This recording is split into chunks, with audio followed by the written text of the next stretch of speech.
Hey everyone, it is Kelly Hoey, and I am thrilled to be here for another conversation with another reader of my book, Brendan. Thank you for coming on this conversation with me.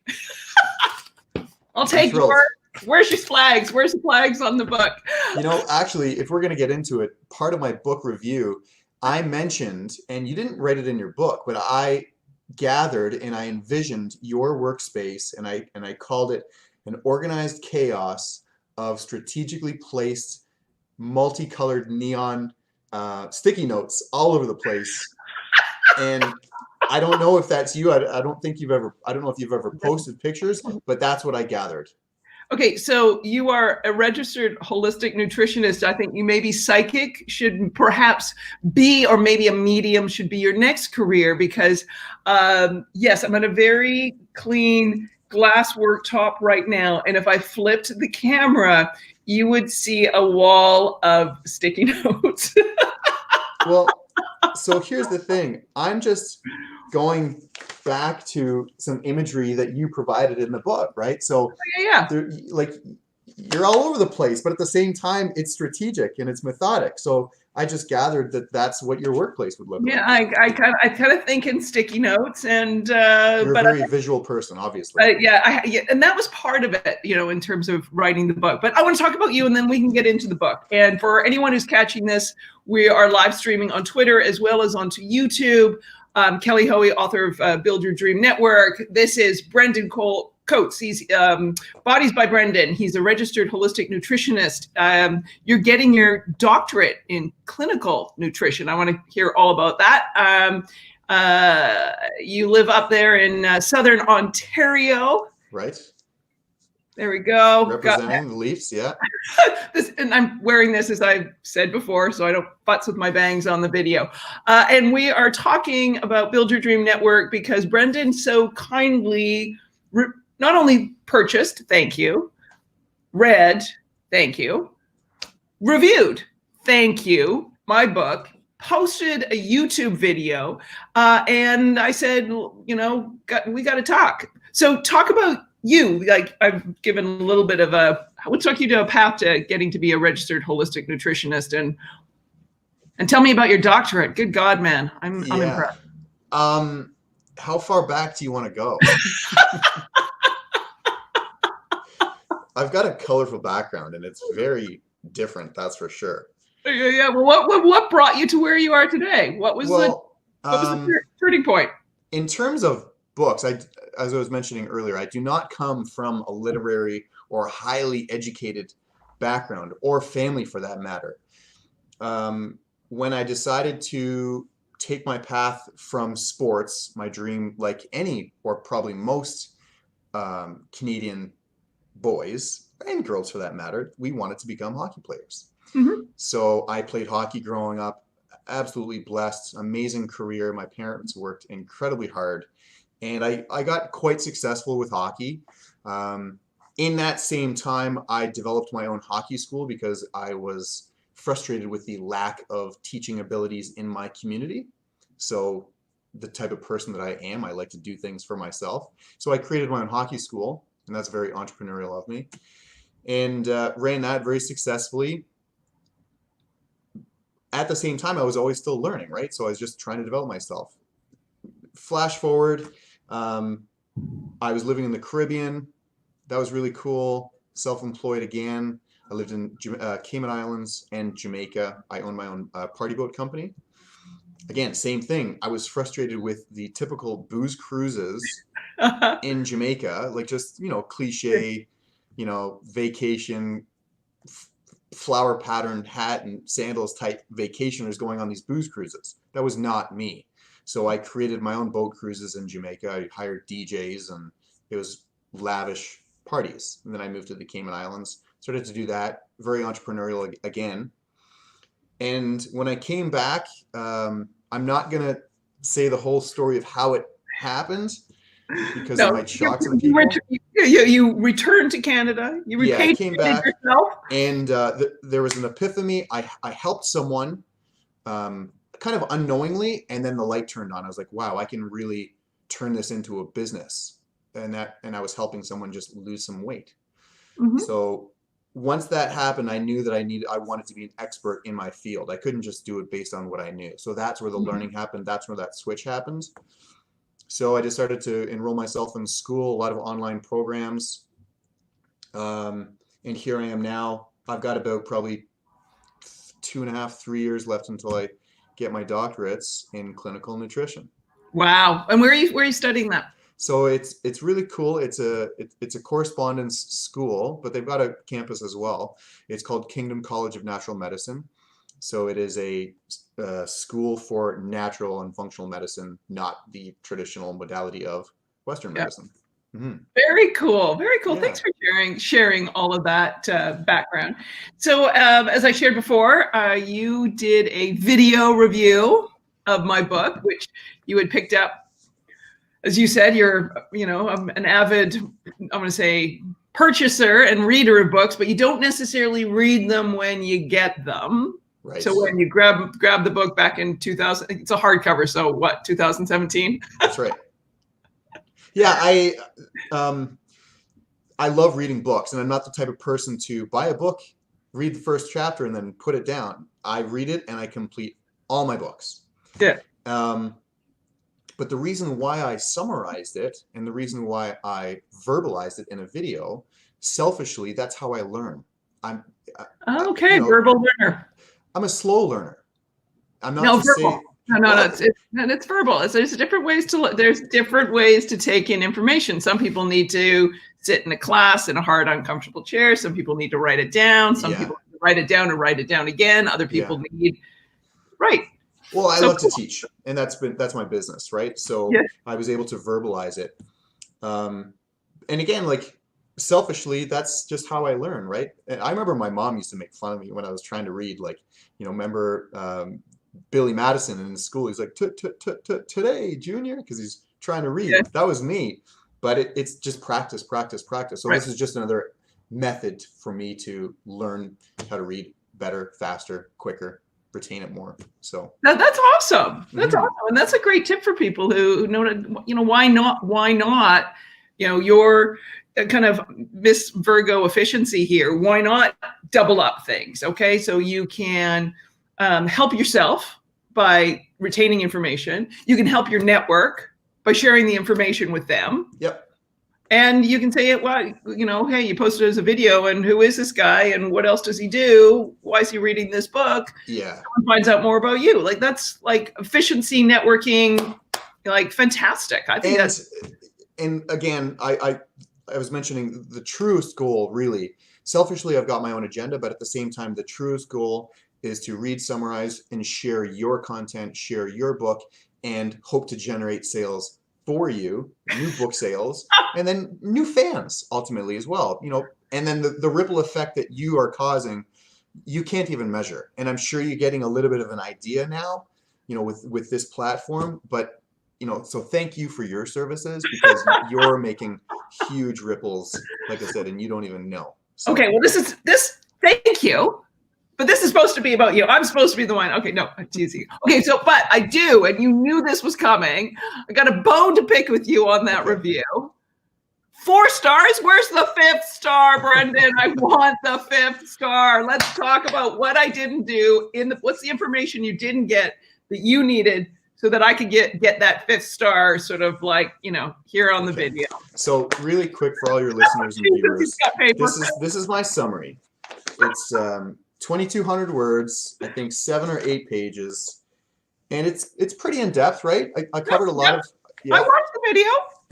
And you tagged me. I watched it. Yeah, and I gave the author 4 stars out of 5, but because I am a very kind of physical learner as well, I wanted, selfishly, I wanted more how-to steps. Like I wanted you literally to hold my hand and say, okay, Brendan, this is how you create a LinkedIn account. This is how you update the status. This is how you do this.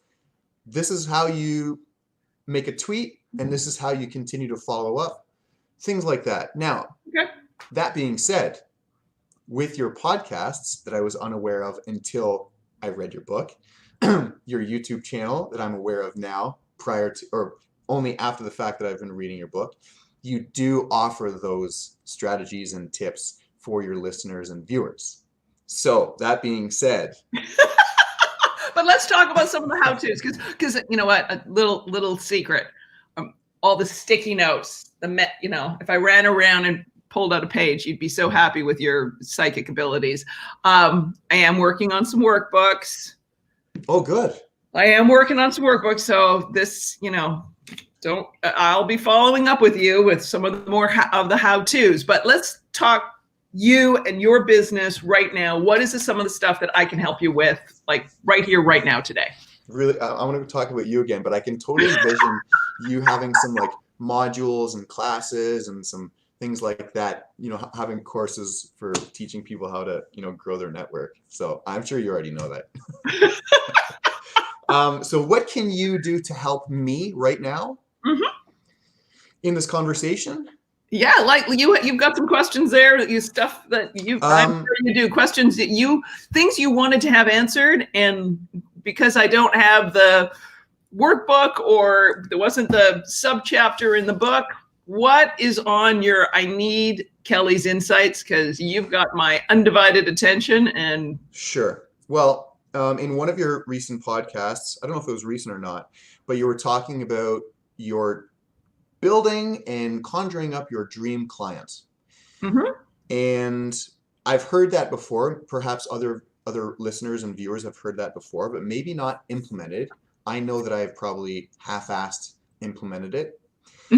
So could you maybe expand on that and give me some how-tos and some step-by-steps how it would benefit? And that being said, on the other part of this question, to finish it, is do I proclaim and announce my dream client to my network, or is that something that I should keep to myself and stick that on my vision board? Okay, so awesome. Okay, and tell network. All right, let me write notes so you'll remind me if I don't get to one part of it. Okay, so thank you. Yeah, the reason why I did that podcast episode, Brendan, was too often, I think sometimes our business strategy, like I'm going to assume when people have one, they sort of like, who is their ideal client? Like, who is their, when I say that, we're like, who's their target market if it's a small business? Or who is the type of employer they want to work for if they're looking for a job?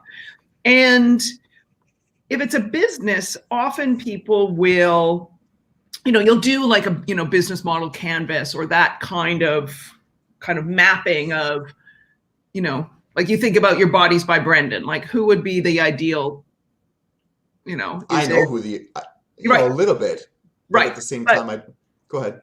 Yeah, no, keep going, but you don't have the full thing. So often enough, I would say, particularly in the startup world, we'll go through that exercise of really defining who the client is in a really granular way. And often you see in decks and slides, like they'll literally have like a picture, like it might be a cartoon of who that person is. And it's Debbie, and she's between 32 and 38 years old, and she works full time, and she's, recently engaged, and she's like, here's the magazines she likes to read, and this is the activities she does. Like, really kind of that visual of like defining your market and who it is you're selling to. And it really struck me from the stuff I've done in the startup world is like, how do we translate that now into as individuals, into our networking? Because so often, as you know, through the book, I'm like, put yourself in the shoes of the other person. So all of a sudden, now you got to put yourself into, when you're thinking about how am I going to network, we'll just keep using Debbie as our example. How am I going to network with Debbie? And then all of a sudden you're like, let me pull out that slide of that visual of that client. Who are they? What does their day look like? What is the tempo of their week? What are the things they're interested in? What and how can I meet more of those kind of people, those kind of clients? Where can I find, Debbie and her friends? And is my networking, my strategy to reach that client, like my networking strategy, are they aligned? Okay, so 2 examples of that. I had a really good friend who I used to practice law with in Toronto who moved to London and took a job with a very big bank. Some lawyers I knew who did that kind of banking work got all excited that I knew this very senior managing director of Barclays and wanted to meet her. So they're like, let's call her and go for drinks. And I was like, time out. Let me tell you about her week and her days. She lives in London. She's got family in Canada. She has family in Singapore. She has 2 small children. She uses the commute to work to call the family, in Singapore, and the commute home from work to phone the family in Canada. I know where this is going. She does not do drinks because that's just not in her repertoire. Boom, right?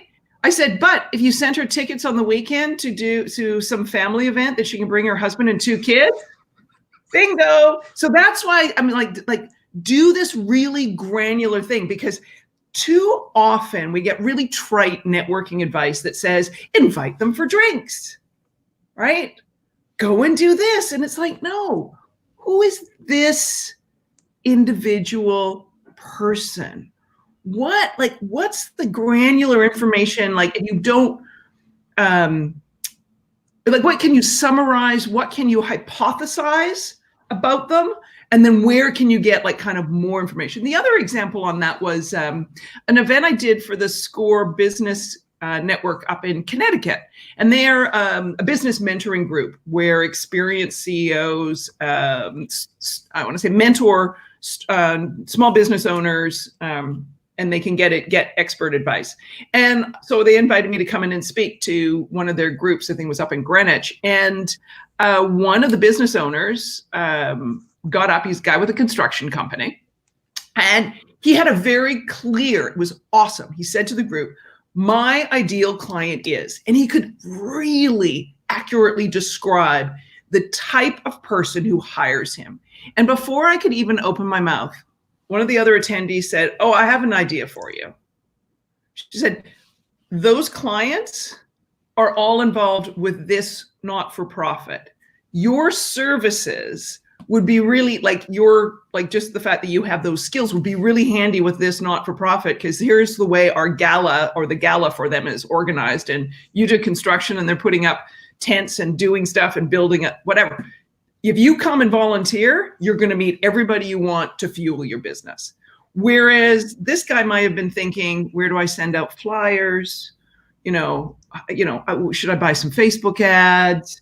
Do I have to, is there a small business mixer I have to go to? And this, as soon as he was able to describe exactly, right? So this may be all of a sudden people can be relieved to think, oh my God, my networking could be at the bowling alley instead of, at some awkward, back in the day, awkward, put a name tag in, I don't know anyone kind of thing. So that's why that was get really, really, really specific. That second example shows you why, being able to say to your network, my client is, because too often our networks will say to us, hey, how can I help you? Well, I'm looking for some more clients. And then what do? They send you a bunch of people you don't want. Right. Right? No. Or I'm looking for a job, and they send you off and you're like, no, I don't want to do that. I want to do this. You made a really good point in your book about if you're searching for a job, then I can't paraphrase it exactly, but it's something to the point where you're not doing a good job, or I don't want to use the term failing at your network, because if you're looking for a job and you're asking your network just for a job, then you don't know. Can you how about just elaborate on that? No, because you're hitting on it exactly. And thank you. You're remembering so many parts of my book that I would be like, God, you're remembering more than I remember in it. Creating an index for my book is another project on my quarantine list. So the idea that the more specific we are, given that we're both sports fans, okay, think darts. Okay. And a dartboard. Yep. We're always aiming for the bullseye. Right. we're not aiming for the outer ring. We may hit the outer ring, Mm-hmm. but we're aiming for the bullseye. When you ask something of your network, aim for the bullseye. Okay. That gives them a radius to give you answers. But if you ask them for the radius, like it's too out there. They could keep going. They don't have anything to zero in on. So that wouldn't necessarily be a bad thing, or that could be counterintuitive if your business is, let's say, based on a large scale of needing lots of customers. Right. It's still, you can still really, really, really hone in, and you can still like really narrow down that search sort of thing. Right. Well, think about it this way. Like, here's another example, because I do a lot of work with startups who are trying to come into the U.S. market, and I do this through Canadian Digital Media Network, who we both know. I do this through New Zealand Trade and Enterprise. Do this through other organizations, and often enough, startups from other countries will say to me, "I'm trying to break into the U.S. market," and my response to them is, "Which one? Where?" Because New York is not Nashville, is not Houston, is not San Francisco. Yeah. You know, and they're like, well, we're healthcare tech. And I'm like, so are you coming in through Detroit or Omaha, Philadelphia, Cleveland? Like, which market? And so even if you say the bigger dartboard that you're targeting is the US market for your company, which is the bullseye you're starting with? And you can, you know, that's a great analogy. Yeah, it helps your network help you, because even if you said, go back to the example we had of, you know, Debbie, here's my ideal client, and you describe Debbie, and they're like, yeah, I don't really know that type of person. But would this type of person be helpful? Like they may have, that's when you sort of get that next ring in the dartboard, and you may say, actually, yeah, that person would, even though you had that specific one, but it gives them something to ground it in. Or they're like, I don't know anyone. And then they, you know, get on a Zoom call with a bunch of friends and realize they know 20 of those people. Right. They call you a week later and go, oh yeah, I've got some leads for you. So be specific. And I think this time right now in this volatile, chaotic world, the more we help our networks help us, like the better off we're all going to be, because we're fatigued and exhausted anyways. But the wave, I can feel the tidal wave of asks and need coming, and to preserve the kind of the energy and resource and enthusiasm of your network, like the being hyper specific, I think is really helpful. Okay, good. You brought up a good point on that second example with the person volunteering, and you talked about that in another podcast, talking about when to work for free. And I hope that all of your listeners and viewers are paying attention right now, because I've implemented this a couple times in my life strategically, right? But at the same time, you want to offer a service and you want to just volunteer. And I work at a drug rehab clinic, and prior to this current clinic that I'm working at, I was working at a different clinic. They relocated, and I did not want to relocate because it was too far. So I was out of a job, technically. And when I moved back to Burlington, I was looking for another rehab clinic to work at. I found one that was in junction with my modalities and beliefs. I reached out, contacted them, and I just said, I just want to volunteer. I just want to help. I don't want a paycheck. Don't pay me. And one shift turned into a career, a paying career. And that example that you gave with the gentleman who does the construction, volunteer with this group, and that'll turn into all of your clients. And that probably did. And you talked about it in your podcast. And I guess the point of this rant is that there are so many people, and you talk about it in your book, that have the misconception that, you know, this is my value and this is what I want for my work. They're not willing to work for free to prove their worthiness. And who else did you talk about? Oh, you talked about the photographer, right? Yeah. That created essentially his own position out of just searching for the ideal position. Yeah, I would say, yeah, that example with Evan is an awesome one. Evan's a VC, so it's cool, but he had this passion for photography earlier in his, still has a passion for photography, but earlier in his career was like thinking, dude, this is the route I want to take, right? And so it's, his fund is now all vision technology. So it's, you know, his passion and is the startup stuff all aligned. Right. But yeah, Evan's example is an outstanding one because that was an example of like doing the work for free that made sense. Like you know what? Asked the really smart question when someone said they weren't hiring, said, well, if you were hiring, what would the job be? And then he went away and thought about it and said, oh, this is what I do. I do that job and I send the work and I send the ideas and, you know, it unlocks something. You know, sometimes doing things for free is being taken advantage of. You know, the big debate in this country on unpaid internships. You know, when is someone learning and when is someone just getting, when is an employer just getting free services kind of thing? When is it truly a learning experience? When I want to say you are employed and you're continually being tapped to be the kind of the, you know, the secretary for all the committees, you know, when is it valuable and when is it just like, this is not a good use of my free time? And so that's, yeah, that's why it's sort of like, this is where you need to take control of that. Yeah. And even if you say, okay, I'm having to do this for free, how am I either gaining relationships, gaining experiences, buffering up my skill set? I mean, I was a really active volunteer in a global business network for women, 85 Broads. Shout out to Janet Hansen if she's watching this. And I talk about this story a lot, but I was so active, it led to Janet creating a role and a position for me. Yeah. So, and how about this? Given the times that we're in right now, a lot of people are no longer have jobs. So maybe, how about you give a couple of steps on how someone can utilize this time in a volunteer position to maybe come to fruition a full-time job or maybe a part-time job or something that could turn into a moneymaker if they volunteer first.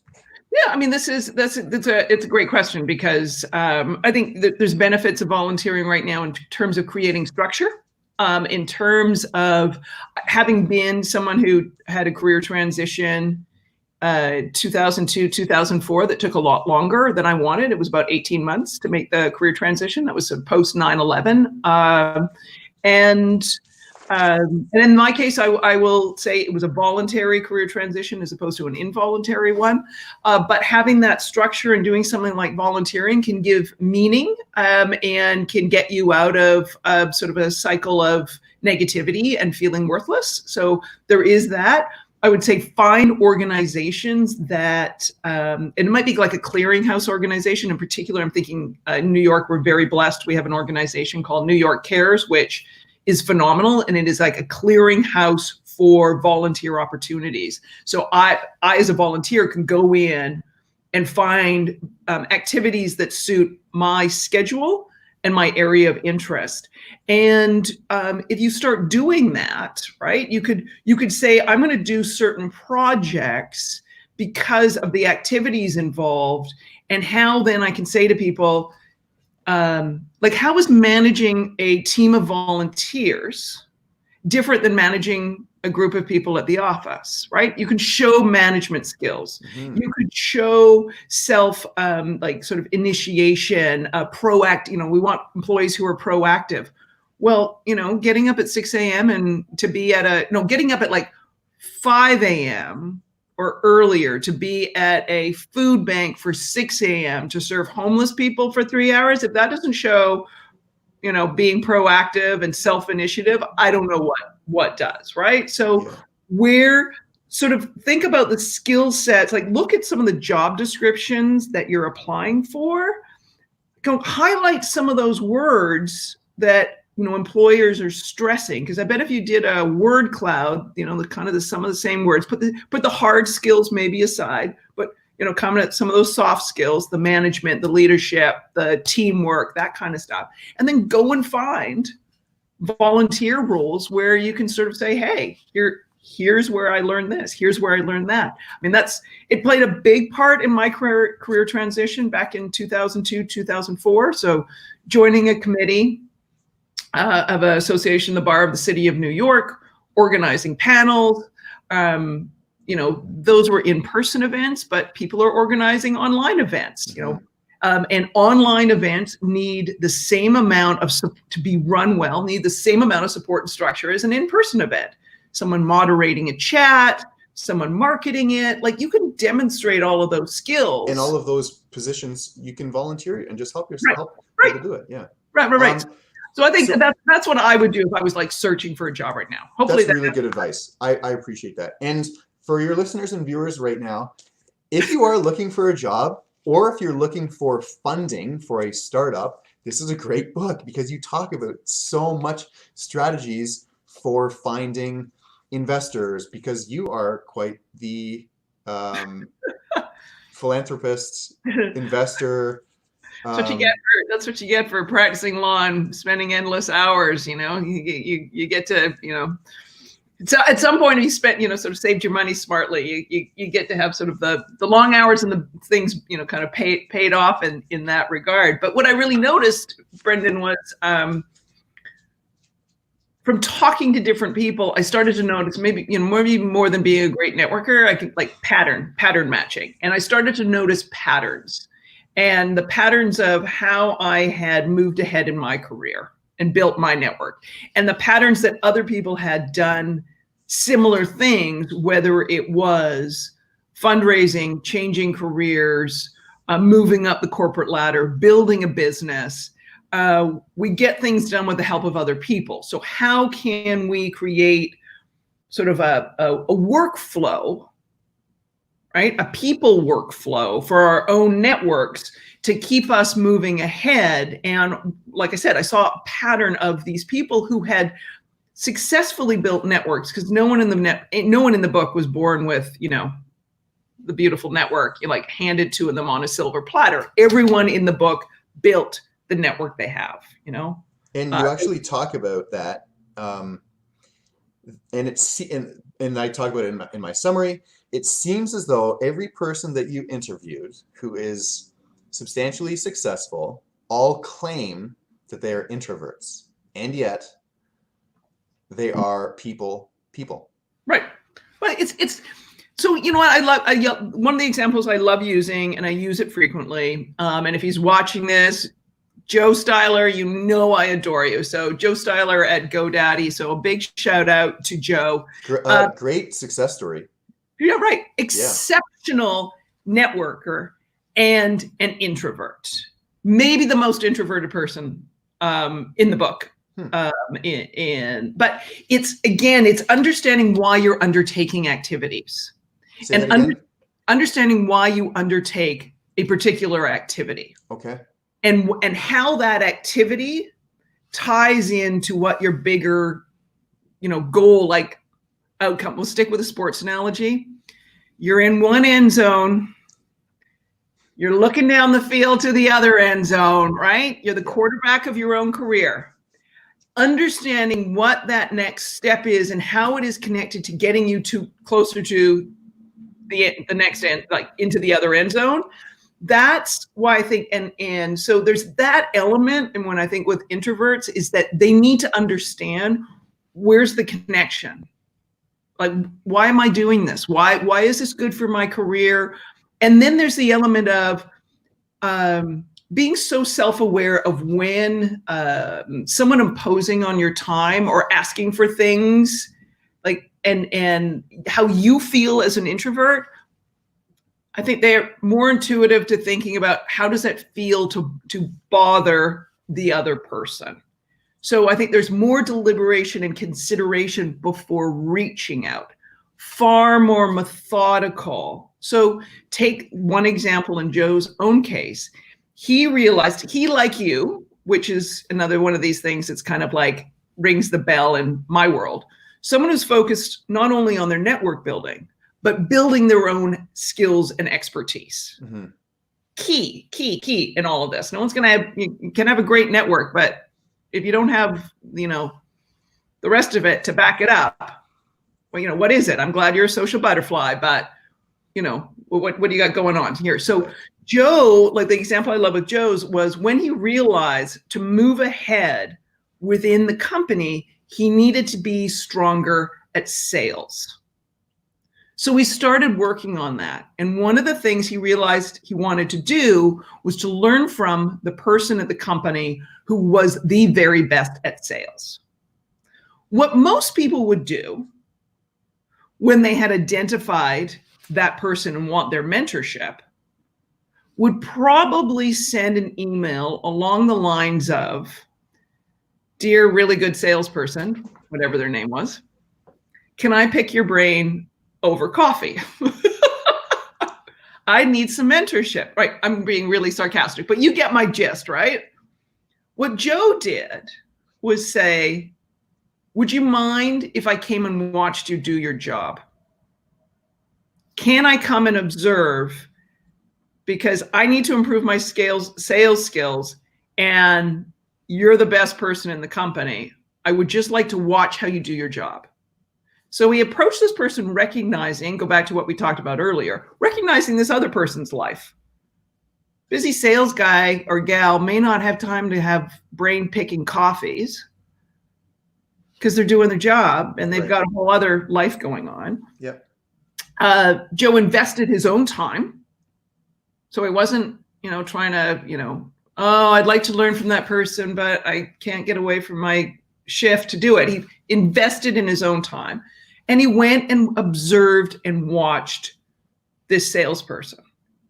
It then hits like another one of my Build Your Dream Network points, which is like, do the research so you can ask a better question. Right. If Joe had just gone and said, "Can I pick your brain over coffee?" The person may have said, "Well, I just do this and this and this." Okay, that's nice. That's a little checklist.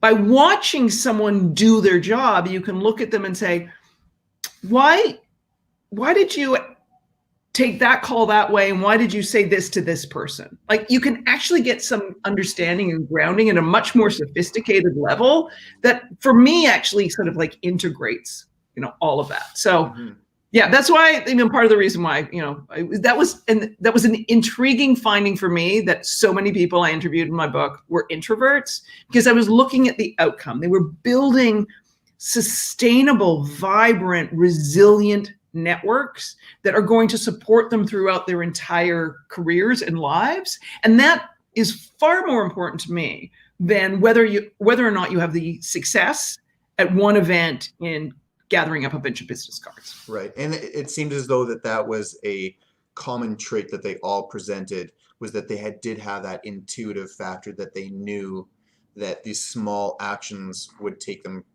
further into that end zone. Correct? Yep. Whether they realized it or not, or I sort of like something triggered. And Joe is another brilliant example. It's not in the book, but I share this. In terms of what we talked about earlier, when you had said, when do you tell your network, right? So when do you tell and when do you listen, right? And when do you ask questions? So I met Joe because when I had put out my book proposal for Build Your Dream Network, it had a different title, and I needed to buy the URL. And the URL for the then title of the book was taken, and a friend of mine said, "Okay, go and see if you can buy it in the aftermarkets. I know this guy, Joe Styler, over at GoDaddy." And so I called Joe, and he could have said, "Oh, yeah, that URL is for sale. How much are you willing to pay? Let me go and see if I can get it for you." Instead, Joe said, "Oh, what's it for?" "I'm writing a book." "Oh, what's the book about?" I told him. He goes, "Oh, that's really interesting. I'm looking forward to reading that. My career story is kind of based on doing some of these things." And so I stopped and I said, "Tell me more, Joe." He told me, and I said, "Time out. I need to include your story in my book." So that's why I'm like, listen. But, and here I am listening, and you've got a point, so I'm going to listen. you ask the right questions on the back end, knowing that if you make a really good connection with him, then he's going to find that URL for you. Right. Or he'll negotiate it. He might have negotiated it, down to a better price or done Sure. whatever. And did he? I never ended up needing to buy it because the title of the book changed. Right. Phew. But sorry, Joe, I would have liked to gotten you that sale. But think about, when people say, well, I'm in sales. Well, are you building relationships? Right. Or are you just trying to, do the door-to-door vacuum person sales thing, boom, gone, right? Like, how many times have I now talked about Joe? How many other people know about GoDaddy and how positively I think about them because of Joe and his career? I hope it's paid off in spades for him. He's a terrific human being, besides the fact that I think he is a very intuitive and powerful network builder. Mm-hmm. Well, that's in all of the pages in the whole book. It just shows that you are such a people person, and that, one of the themes in the book is just the power of relationships. And then one of your quotes, which I absolutely love: "A swipe may get you a date, but building a relationship is a lifelong investment in other people." Mm-hmm. And so yeah, and that's just, it's a measure of your success. So I would say finally having the career I always wanted, a long time coming, but we'll keep going. Yeah. So what else, Brendan? What else can I do to help you? Let's see here. What type of advice would you give to someone like you, like I, who dislike Chamber of Commerce meetings and BIA meetings, and how can they succeed at maybe participating, or how can they succeed at doing an alternative? Right. First of all, that gets back to who's your ideal client and understanding why you need to be in that room. How does a Chamber of Commerce or one of those, how does it fit? And there may be, okay, I need to do it for these reasons. So that, yes, I need to learn from my peers.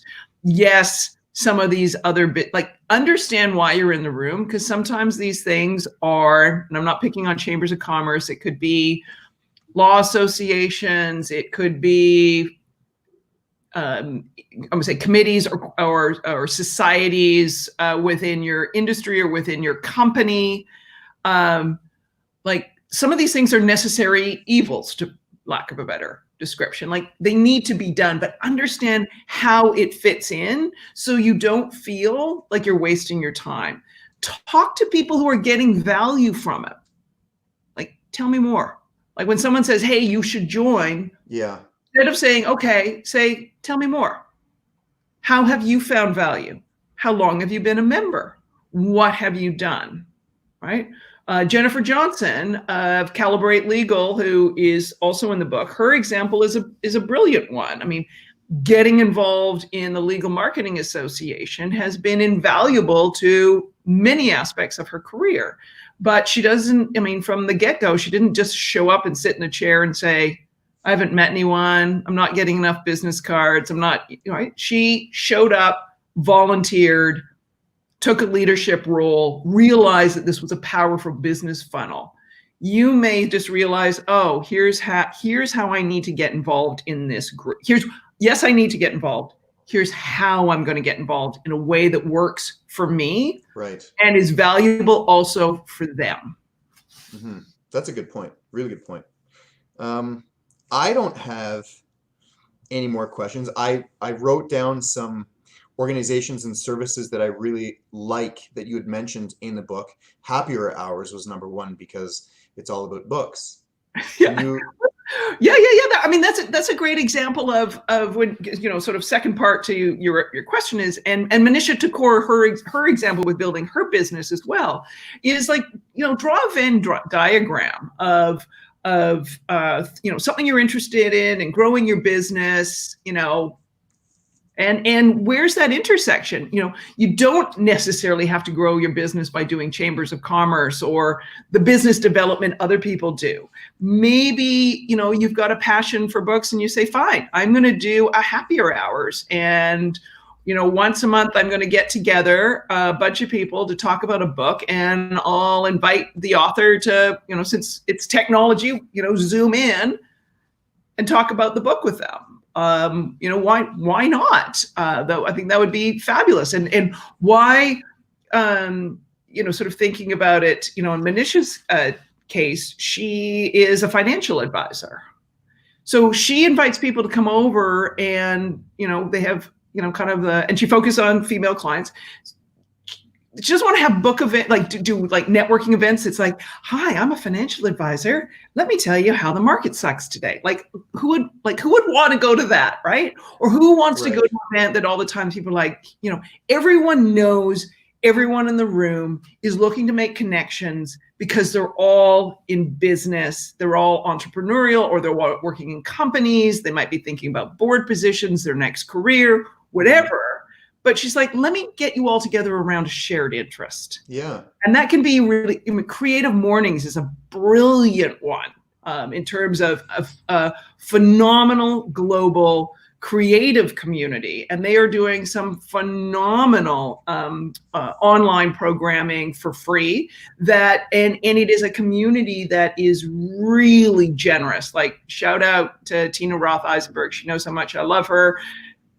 I love that she gave an interview in the book, but I love the community and her even more than the interview in the book. And they're doing phenomenal things. And that generosity of that community, you see screaming through in the online programming, because the chat feature on Zoom is vibrant and engaging, and its own, it feels like a Creative Mornings event. People are helping each other. I did a Creative Mornings event, and one person said, I've just moved to San Diego. Can you give some advice on building a new network in a new city? Because they had put the word San Diego in there, and because this was this generous community, that chat function just whizzed up, and people were like, I'm in San Diego, call me. Oh, I have a friend in San Diego, I'll connect you. And it was like, I don't even need to answer the question. And you talk about that in your book too, the power of commonalities and connections. And that's why LinkedIn is such a powerful vessel and tool for people, because again, you talk about asking the right questions before kind of asking for action. Yeah. And if you're asking the right questions, you're getting you're finding information about whoever it is that you want to learn about. And then if you have a commonality, then you can bring that up first, and then share a connection, which is a powerful tool. You want to talk about that a little bit more? I think I want digital and in real life to be seamless. And you talk about that being like you talk about that part, being like the main end goal ultimately is that person-to-person connection. Right. And so, but our person-to-person connection let's think about these days. It's starting online. Mm-hmm. And then it's leading to, and for think about the two of us, it's been email and it's been your video, and now we're doing this interactive live video. So we're now having that in person. Okay. When we meet in real life at some point, yes, big high five. It'll be like meeting an old friend, because we've had these exchanges. I want to talk about that really quick, and then I'll go back to that. Ben Levitt, shout out to him. This kid, I want you to find out who he is. Okay. He's like 22 I think 22. He's paid for his entire student loan from creating YouTube videos. He teaches businesses how to grow and market themselves. He's an eloquent speaker for such a young age, and he does podcasts. And he says the moment you do a podcast with someone is the tipping point for a new relationship that could last almost forever. It's so neat that you can do a podcast and just have such a great connection. So I am very much excited to continue to nourish our relationship and friendship and see where it can go, all from doing this. But anyone can do this, and it's sort of like, how you behave online should be how you behave offline. And you can build, I said this before, sort of the pandemic, you can build trust in the digital world that then leads to the trust in the real world kind of thing, and in the offline world, and vice versa. Someone you meet offline may become a stronger connection because of the interactions online. And these things should work together hand in glove. Good analogy for these times, seamlessly, right? There shouldn't be a jolt and a disconnect between the two. The example I always give is Tom Peters. So on the paperback, Tom. Hi, Tom, if you're watching on Twitter. Tom and I have been friends on Twitter. And because of a back and forth and an engagement on Twitter over a number of years, he has become a mentor and a friend. We've talked on the phone and we've had coffee once, but we have a very strong relationship and a friendship because of the engagement that regularly occurs on social media. So start thinking about social media in those ways. Like imagine, so when you're sitting on a creative morning Zoom and they've got the chat feature, how is that different than sitting in an auditorium at a creative mornings event next to a couple of people around you, right? They're in the chairs next to you. What's the conversation? Hey, I'm Kelly. I'm from New York. Who are you? Like how's that any different than like the physical? So put yourself in that physical mindset that you're talking to a real human being. And if you start doing that, these two worlds will come together nicely. Beautiful. So, and you're nodding right there. And so I'm like, how's that different than a like? And you're beautiful. How's that different than a retweet? No different to me. And you make that mention in your book. You say that those tiny little gestures are today's methods of continuous ongoing networking strategies. And I'm going to, this hits a spot. This hits a spot with me, because people who have more followers than others, they have a sense of superiority, inferiority over those people. And it's really unfortunate because a lot of times they will not share or like or comment on someone's post that has less followers than them, just because they seem that they are the superior individual. And there's a little bit of a shift happening right now. You're taking this call with me. You're a far superior individual in terms of business and education, but it is what it is. By the way, again, for all your listeners and viewers, my filter is, when someone said to me, "What's like the one piece of advice on networking?" and I'm like, "Don't be a jerk," right? Yeah. So, I'm after quality, and so you make an interesting point. And all I was thinking was, Brendan, whenever I see someone commenting or someone retweeting, I go and look at their account. Is it a real account? Have they just got some agency spewing out their stuff? Are they just, talking their own line? Yeah. It takes time to, time. It takes real time. So if someone's taking the time, then it means a lot. And just like as you say, it's a definite gesture of. Yeah, and I'm going to go back and say, follow Tom Peters, not just because he's my buddy and I adore him. I'm writing it down. 99.9% of the time, that is Tom on that account. And he is responding to every single person who responds to him. And he will laugh sometimes because he'll be like, I'm being a grumpy old man. And I'm like, go, Tom, I freaking love it. Keep doing it, Tom. But it's him. And you can look at other big accounts and know it's not them. Another brilliant example is my friend Heidi Moore. She's got, hundreds, thousands of followers. It is always Heidi. And, she'll tell people when they're pissing her off and whatever. So follow real people. Be a real person, follow real people. And even if it is a real person and it's clear from the pattern of tweets that it's not them tweeting, put them on a list so that you don't have to see that clutter. Right. It's I don't know if do you know who Gary Vaynerchuk is? Yeah. So he wrote I don't know what book he wrote it in. I think it was maybe Jab, Jab, Jab, Right Hook. And he talks about I don't know if it was it was an NFL game. There was a power outage, Yes. and I think it was Pepsi Yeah. immediately tweeted something, and it had such a human element because everyone was like, wow, that's actually a person tweeting, and that's not just some big conglomerate. So I Right. know you talked about find real people, but it's so powerful when those big brands, conglomerates yeah, do tweet with a level of humility, right. right? Yeah, American Airlines, I shout out to them. I love them. They've been my airline, flying me around for all my book tour stuff. Boom, they get back all the time, and it is a real person. And massive shout out I have to do is for Starkist.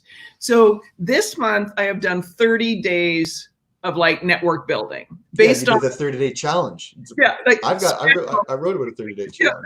Special days in the month of April. And one of the days in the month of April, like a special day, because I was like, how can I give people 30 networking tips that are kind of fun? So I thought I'm going to challenge myself as well. And I will pick a special day like every day in April, there's a special day, a non-holiday kind of thing. And I will give networking tips based on the special day. That's a lot of work. You got to do some homework. Oh, Jesus. I tell you, I'm glad there's only a few months in the year with 30 days because I've committed to doing it on those other ones as well. So, so one of the days was Sorry Charlie Day. Okay. So it's a day to kind of like, listen, all right, this video is not for kids. Shit happens, right? So, so it's like, have your little pity party, and then here's some ways you can network and build your network today. So I tweeted on Sorry Charlie Day. Starkist thanked me for celebrating their day. And I loved getting a tweet from Starkist. That's so cool. So some brands get it, and my friend Tara Hunt from Truly in Toronto, they talk about those kinds of things. We're the brands who are being real and using social in a social way, and who is just being, they just being a marketing funnel, right? Which is, who needs that? Who needs that? Who needs that garbage? So so you know what? Other resources for you, Brendan, sort of as we wind down this conversation. Okay. So go and look at the blog for Truly, Tara Hunt. She's Miss Rogue on Twitter. I want to say her significant other and my other fab friend, Carlos Pacheco, is a YouTube expert. So if you want to get insights on how to grow audience and maximize, I want to say, the experience on YouTube, Carlos Pacheco, he's got great blog and great podcast and is the guru on YouTube and I say this in the positive sense, YouTube influence, like growing it to help the influence with the community you want to grow. And I've got to give a big shout out to Lyndon Johnson, who's another Canadian. He is based in Toronto as well. And he has CommsBar, and it's COMMS.BAR.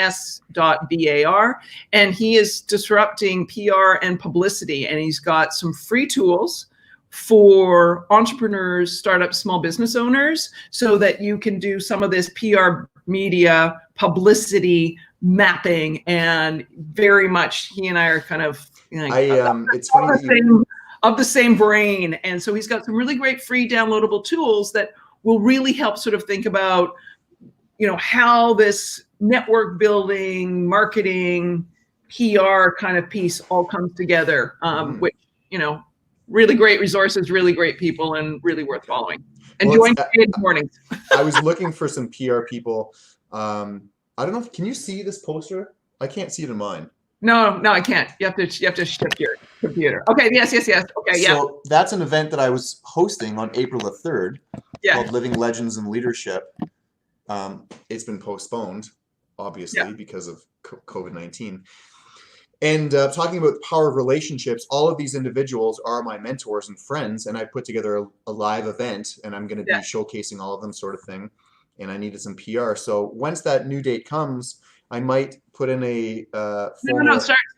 Start planning it now. No, I'm going to say I'm going to put in a formal proposal to possibly have a second day and have Julia Kelly Hoey speaking there. You know what? You sneak. First off, go and get the downloadable worksheets and use, I would say use and leverage the tools that Lyndon has, because, PR as an operational way you run your business, it's like Right. networking. Do it every day, do it every day. Right. And you're already doing it, maximize it. Anything you're doing, I am happy to support, because you know what? I am deeply appreciative of people who read the book and then listen, I want to help other people succeed. That is my North Star. That is what I kind of funnel my efforts to. I am deeply appreciative that you bought the book. I'm deeply appreciative that you took the time to review it, and that you were willing to come on this crazy experiment with me and publicly tell me why I didn't get 5 stars. You see, I've got a bone to pick on. No, I'm teasing you. I gave you the 5th star based on this interview. So, maybe 6 stars. 6 stars. The Spinal Tap. I wanted 11. And again, listeners and viewers, if you haven't picked up this book already, you need to, because it is a very, very useful tool for anyone. I'm going to say, like, anyone who's looking for a job, a career change, funding. Like, that's like 3 big ones, because you can use all the tools harmoniously for either one of those objectives. And then just building a personal brand, because there's a lot of social media strategies in here as well too. So thank you for reading it, or for writing it, because I truly, truly enjoyed it. Oh, that's awesome. Thank you so much. And thanks for, like I said, coming on this crazy experiment of I want to say being interviewed and doing this, as I like to say, reverse author interviews. And I hope that we covered a lot of points. I took a lot of notes, so I'm thrilled. Awesome. Thank you so much, Brendan. And thank you for everyone who hung out with us today.